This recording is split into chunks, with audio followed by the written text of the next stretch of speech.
Today on CityCast Denver, Coloradans everywhere were shocked last November when our state's most infamous member of Congress found herself in an election that was too close to call. Lauren Boebert ultimately held on to retain her District 3 seat, but Democrats took notice. She was vulnerable. So today, we go inside the state Democratic Party with its new chair, Shad Muhrer, to talk about why the 546 Project, his big, brand new, multi-year organizing effort, is about more than just canceling the Boebert show. Today is Wednesday, June 21st. I'm Paul Caroli, in for Bree Davies, and here's what Denver's talking about.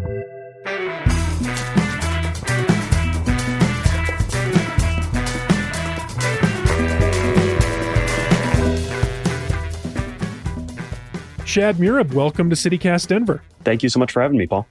So you got a problem with Lauren Boebert, huh? Yeah, I'm from out west, and so I have a political problem with her in that she is a pretty ineffective member of Congress. And as the chair of the Democratic Party, I'm looking forward to replacing her. But as a Western Coloradan, I'm embarrassed at the way she represents our region, and we're ready for a change. So she's not the only representative we have in Congress that's a Republican. There's also Doug Lamborn, Ken Buck. Why her and not those two other guys? Why not put together a big statewide campaign against them?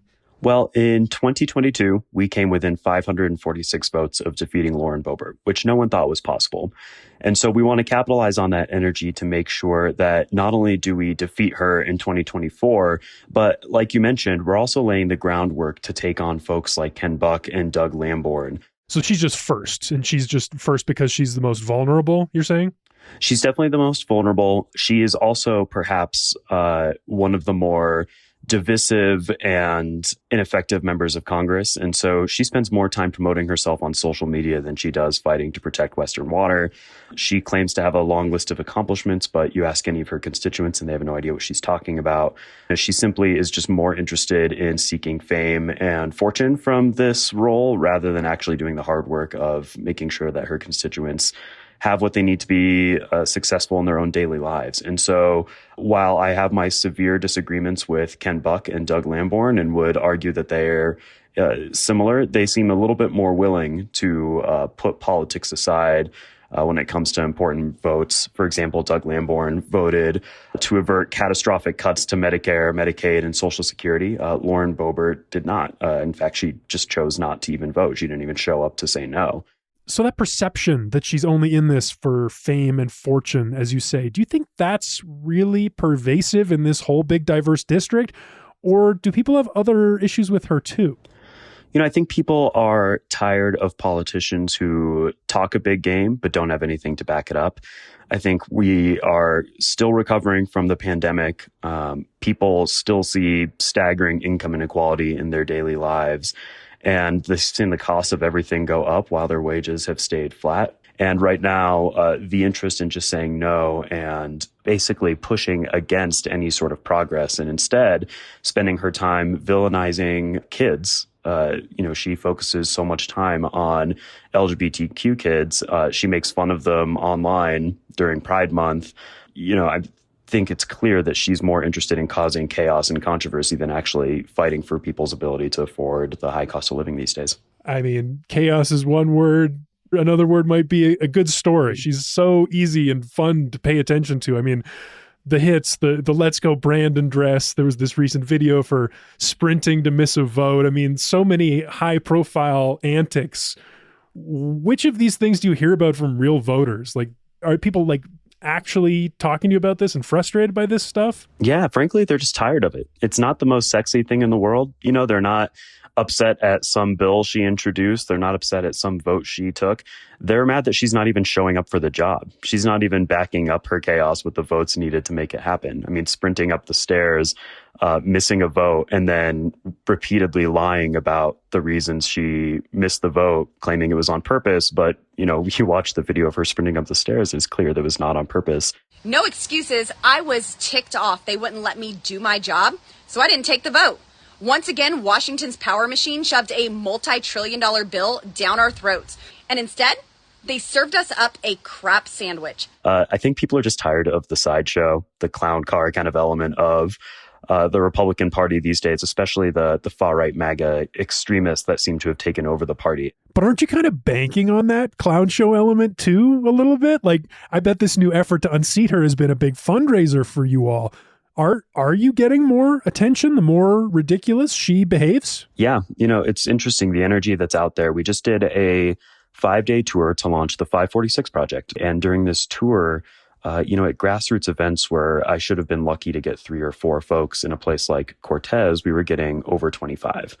We were able to host important fundraisers with Democrats, unaffiliated, and Republicans who were interested in supporting our effort to unseat her. And frankly, as good as she is for fundraising or exciting energy, the division and hatred that she pushes is so damaging that it's a shame that we have to consider the positives of her being in Congress for our democratic infrastructure. But she's certainly awakened, this sort of movement out west and in southern Colorado to get someone who actually represents their values, which we're thrilled for.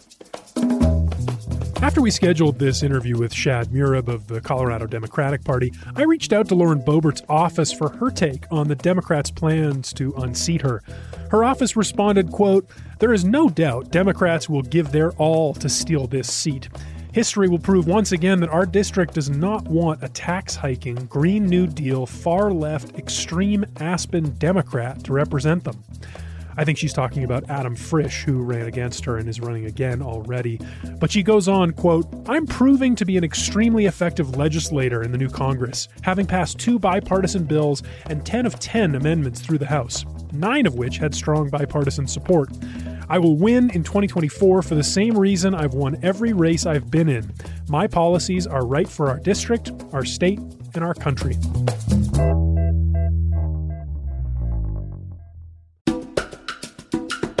This episode is brought to you by Levitt Pavilion.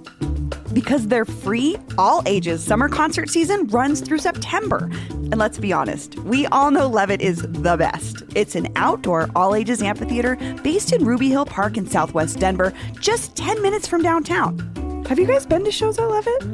I'm going this Saturday. Check out affordably priced shows like Heartless Bastards, Charlie Tuna, and Flor de Toloache. They're like the first all-female mariachi band from New York that does a Nirvana medley in mariachi style. I was like, were you made for me? Were you a band that was created for me?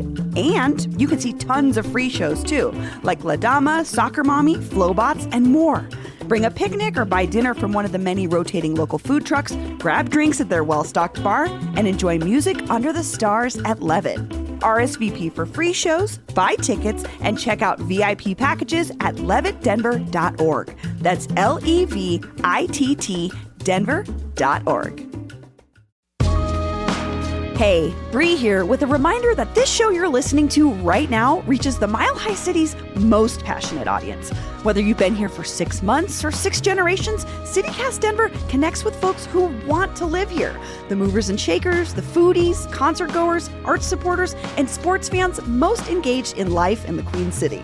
CityCast Denver listeners are always looking for new restaurants and local events, and they care about what's happening in their community. Get your message out to the city's best audience right now with an ad right here on the CityCast Denver podcast. Learn more at denver.citycast.fm/advertise or email us at ads@citycast.fm.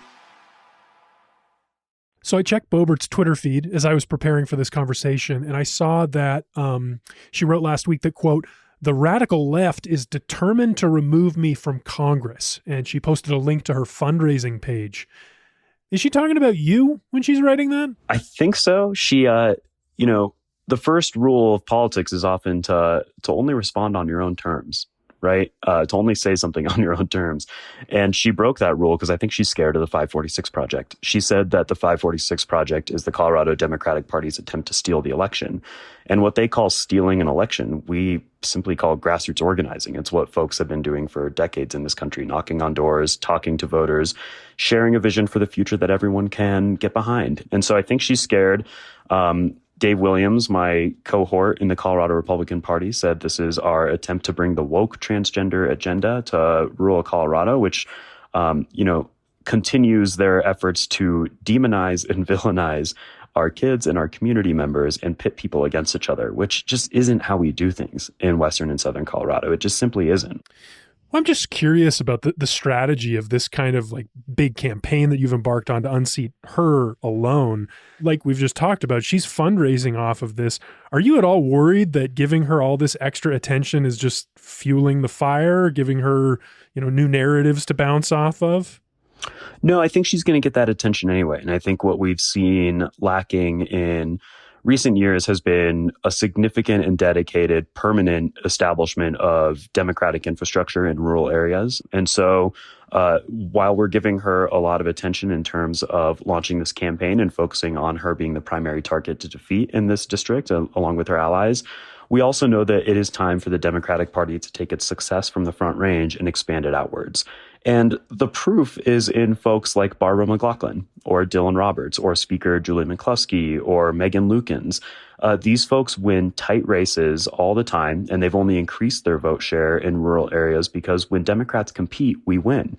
Because we actually have a vision for the future that matches the concerns of their communities. And so to let her kind of swim in her own muck and go unnoticed is going to be impossible because, like you mentioned, she's so explosive and easy to get on the press because of how insane she is. And so we need a dedicated infrastructure to not only respond, but capitalize on making sure folks know how terrible she is for this district. So we got to talk about Adam Frisch, who's the Democrat that ran against Boebert back in November. He got within 546 votes, as we've discussed.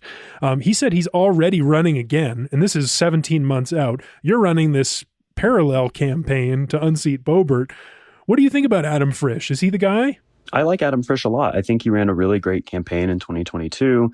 I think he's running a good campaign now. We also have a primary in this race. And so there's a lot of Democratic energy. There's a woman in Gunnison named Debbie Burnett who's also running. And it sounds like there might be a couple other people who jump into the mix too. I'm thrilled that, and you asked about Adam, he's very excited about the project. I want to make sure that these folks running know that the Colorado Democratic Party is not only on the ground now organizing for our eventual nominee, but that we're going to be there in the long term. And so I think my hope is that by the Democratic Party being more active and thoughtful in our rural areas, it shows folks who might otherwise feel like they shouldn't run that they've got a team member out here and that they've got folks who are on the ground, who are ready to help and who are doing the hard work of organizing to lay the foundation. And so there's a huge amount of opportunity for us to be on the ground and competing, and it's the only way we can win. Boebert obviously has a national profile. I wonder how you see this race in that context. Like, are you expecting her to get a lot of support from the national Republicans? Or, I don't know, is the National Democratic Party supporting you in new ways? I'm just curious about this race in that bigger context. Yeah, I have no doubt that the Republican Party is going to try to defend her. I think she's also a liability for them and that she is so explosive and embarrassing that I don't know how much they're going to want to tie their brand to her. If Donald Trump is the nominee, I'm sure Trump and Boebert will be running as two peas in a pod, and Colorado already rejected Donald Trump, and we very nearly rejected Lauren Boebert. I don't think that is changing in this state's dynamic, so good luck to them on that. But in terms of the National Democrats playing, we're thrilled to have the support of the kind of national Democratic apparatus and starting to expand into rural Colorado. But what's important to me, especially as a rancher and as someone who lives in this area, is we don't need the typical kind of DC campaign mindset in this area. It just simply doesn't work.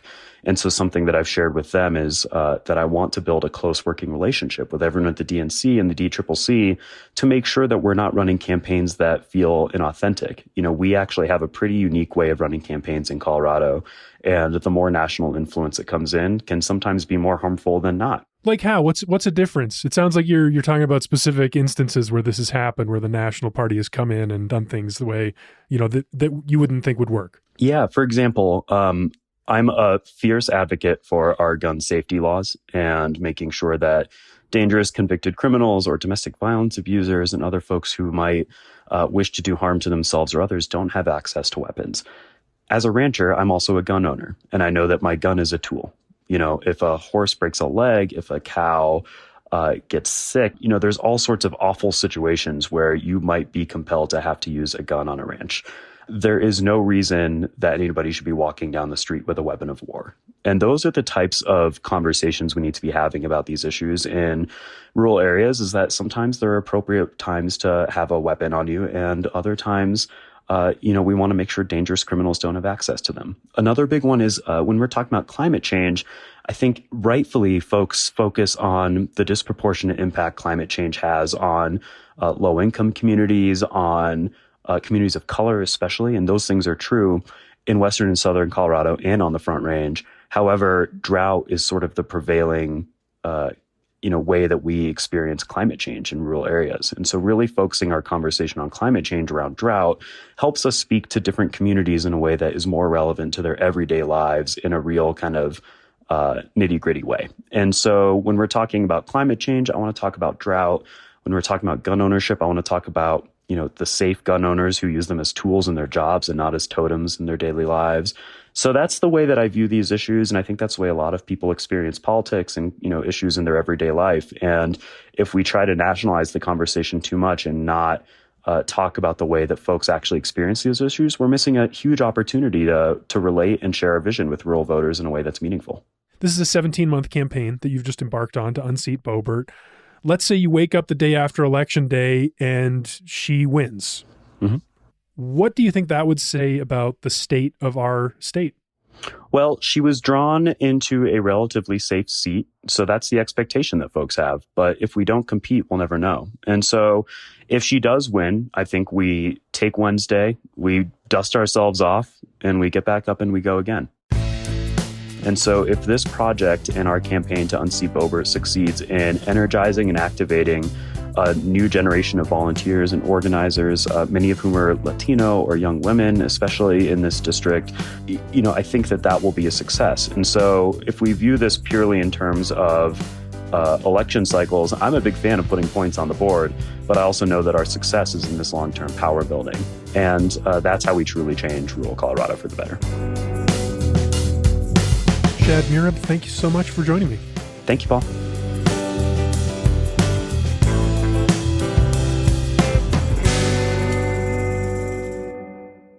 And here's what else Denverites are talking about. The fitting rooms at thrift stores. According to Westward, Goodwill is permanently closing the fitting rooms in all 42 of their retail thrift stores across Colorado.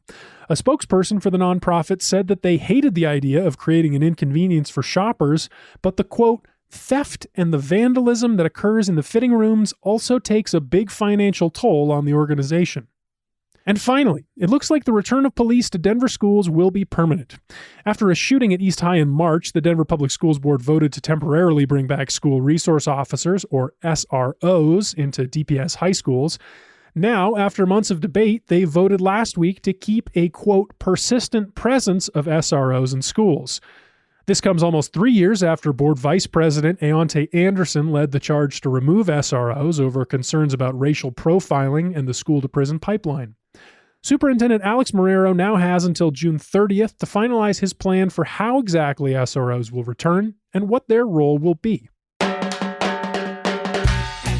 That's all for today here on CityCast Denver. If you enjoyed the show, why not take a minute to tell your cousin in Grand Junction about us? Rate the show wherever you get your podcasts and subscribe to our morning newsletter, Hey Denver, by texting Denver to 66866.